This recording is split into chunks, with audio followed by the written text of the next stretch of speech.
Hello and welcome to this presentation on A-level biology at Richard Taunton Sixth Form College. My name is Natasha Stevens and I'm going to talk to you today about A-level biology. I have now been teaching at the college for 9 years, and alongside my teaching role I'm also a teaching and learning coach at the college and an examiner for AQA. I find examining really helps me to support my students with their exam preparation. My background is in veterinary science, so lots of anatomy, physiology and pharmacology and epidemiology, to name a few. I love biology because I find it fascinating to study how the body works in terms of biochemistry, anatomy and physiology, but also what can happen when it goes wrong in a disease process. I find it fascinating to study the biological process and epidemiology of both communicable and non-communicable diseases. So diseases that can be passed from one person to another or would have a basis such as heart disease just within the individual. I also enjoy looking at how medicinal drugs interact with the body and bring about their effects. Another area I find fascinating in biology is genetics and epigenetics. We've known about the presence of DNA since the 1860s, and the structure was determined in the 1950s by Watson and Crick. But what's come to light more recently is that whilst your DNA remains fixed for life, your epigenome remains flexible, and this is determining how much or how little your genes are expressed. So factors like stress and diet can really affect this, and we're only just starting to understand the implications of this, and in terms of the disease and the effectiveness of drugs for different people, for example. So really at the forefront of science there. Another fascinating area of biology is its social implications in terms of its ethics. For example, just because we can gene edit, should we? And if we should, when is this acceptable or not? Should we be able to make designer babies? Should we vaccinate everyone for a disease such as COVID? Who should be given antibiotics in the face of antibiotic resistance? And should we genetically modify crops to increase yields and resistance to disease? And what could be the implications for this, both the positive and negative? These are just some of the ethical and social questions that can arise. In terms of the qualification, it's a 2-year A-level course, which is 100% examination based. You will sit 3 2-hour exams at the end of the course, and in these you will be assessed on not only your knowledge and understanding of the content, but also be expected to apply your knowledge to new situations. You will need to complete both long and short answer questions, and there is an essay which you will need to write in the third paper, which is 25 marks, and you have a choice of 2 titles to choose from. In addition to A-level biology as a grade, you will also complete the practical endorsement, which requires you to complete 12 core practicals to be assessed and pass on. This is looked favourably by universities, especially the Russell Group universities. In terms of entry requirements, we ask for a minimum of 5 grade Cs at grade 5, which should include maths. We also ask for biology or double science at a grade 6 and English at a grade 6. And the reason for this is that the subject is quite literacy heavy with lots of new terminology and requires skills in essay writing. 10% of the grade comes directly from math skills, and so we ask for you to have your maths at a grade 5. We ask for these entry requirements to be met, as we know that students who haven't achieved these historically have really struggled with the course in the past. In terms of the type of learner that this course would suit, it's somebody who is inquisitive, who enjoys asking questions, but who is motivated to study and willing to put the time in. It's a really fascinating but really challenging subject. So it opens up lots of progression opportunities in terms of university and apprenticeships and also careers, but it is a very challenging subject at the same time. As I said, the course is really fascinating in terms of the topics that you'll study, which I'll talk about in a little bit. But in terms of why study with us, we are a small college, and so we really get to know our students and how best to support them. And we really care for our students and enable you to fulfill your potential and progress onto your desired courses and your careers beyond. In terms of other courses biology sits well with, there are a few here. So maths, chemistry, physics, health and social care, psychology, sports science, criminology and geography. But this isn't an exhaustive list. We've also had students study things like music and history and English or business studies alongside biology. So there's lots of things that go well with it. Maths and chemistry are probably the most obvious ones that we have. So in terms of the topics, in year 1, we'll start by studying biological molecules, which are the basic building blocks of life that make up living material. These include lipids, carbohydrates, proteins, DNA and RNA, and also ATP, for example.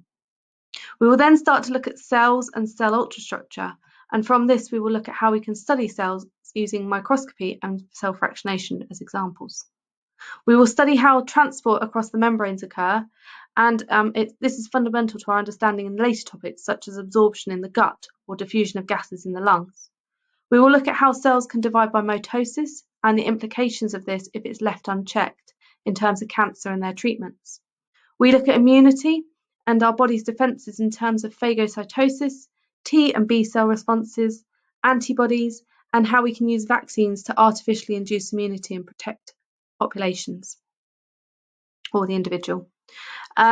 We will look at virus structures, and we use HIV as an example of this.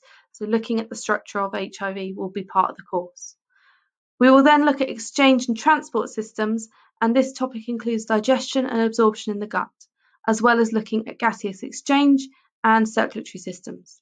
We will use the mammalian system as a basis, but also compare it to species such as the fish or insects. We will look at the mammalian heart and the cardiac cycle in terms of pressure and volume changes, and we will also look at different blood vessels and how these connect. But we'll also look at tissue fluid and how this is formed and returned to the circulatory system and its role within the body. We'll also in year 1 study plant transport in terms of how water goes from the ground up to the top of the really huge trees, for example. And we will also look at how sugars that are formed in photosynthesis are then transported around the plant using the phloem and the evidence that surrounds these theories. In terms of the last part of year 1, we will study DNA and chromosomes and how DNA codes for proteins in terms of the processes of transcription and translation. We will look at mutations of chromosomes and also of DNA, and we will look at how selection pressures can alter the allele frequencies in populations and change populations. We will look at what we mean in terms of species and how we classify species, and also how we sample and look at biodiversity and our impacts as humans on this. In year 2, you will study the detailed biochemistry of respiration and photosynthesis and how this allows energy transfers to occur through food chains, such as the nitrogen and carbon cycles. We will also look at homeostasis in terms of how the body maintains a constant internal environment using hormones and using glucose and blood water potential as examples of this, and the pancreas and kidneys as the endocrine organs, which produce the hormones that bring about these effects. We will study the nervous system and how nerve impulses are started and then moved along the nerve, as well as factors that affect its speed and how synapses work. We will look at synapses as a target for drug action too. We will look at muscles and how these work to cause contraction and movement. And finally, within this topic, we will look back at the heart and how this is controlled in terms of its upregulation or downregulation of speed using nervous input. Next, we will look at genetics in more detail and study how genetic crosses and genetic linkage can occur, and answer questions such as why males can be more affected by certain conditions than females. We'll also look at population genetics and how a new species may even arise. We'll look at how populations can be affected by competition and predation, and how we can conserve habitats for future generations.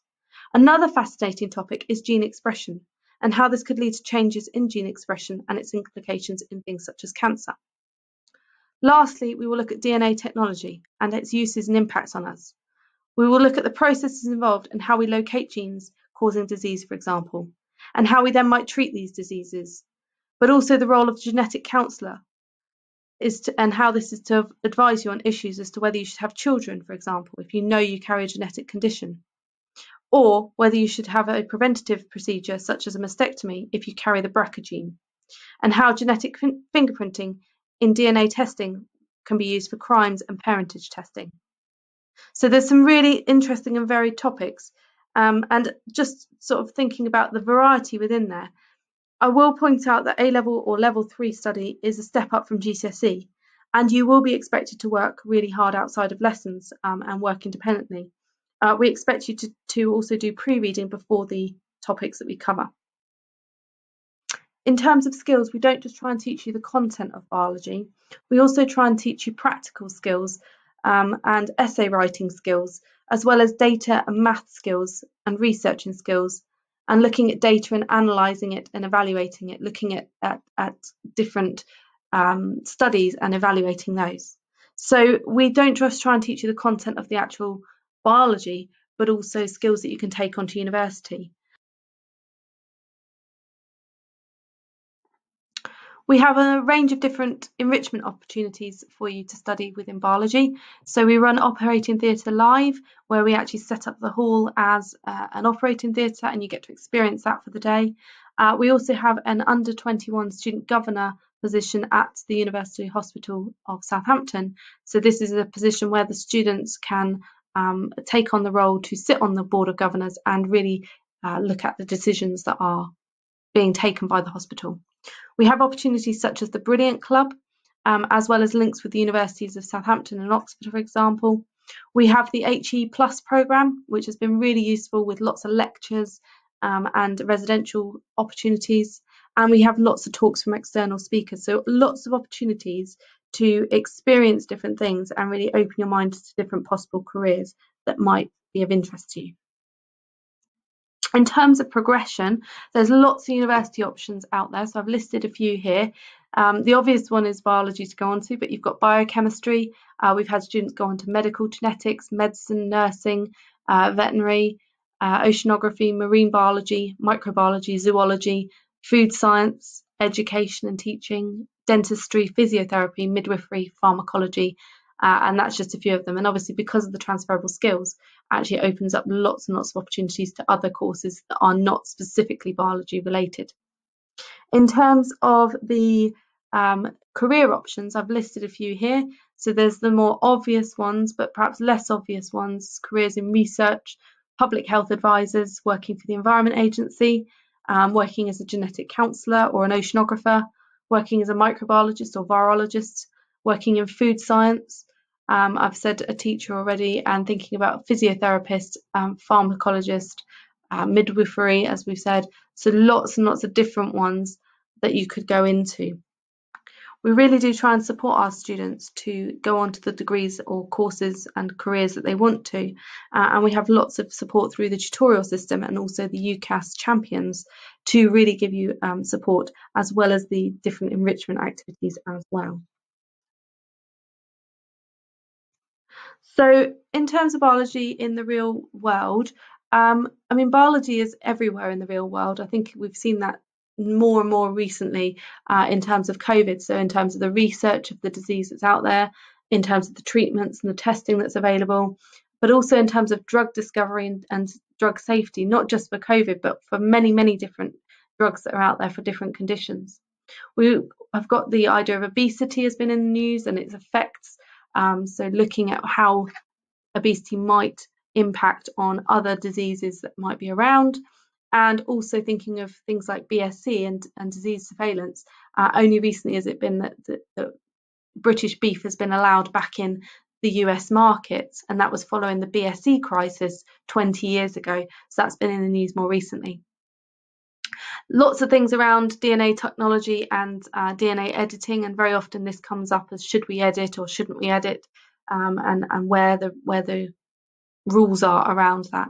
We've also got food safety and food security, and thinking about how do we test whether food is safe or not, and then things like climate change and the effect of global warming, and in terms of, Sir David Attenborough has been telling us about the extinction of species and the effects of global warming and why this might be important. So some real in life things that are in the news and in the media at the moment.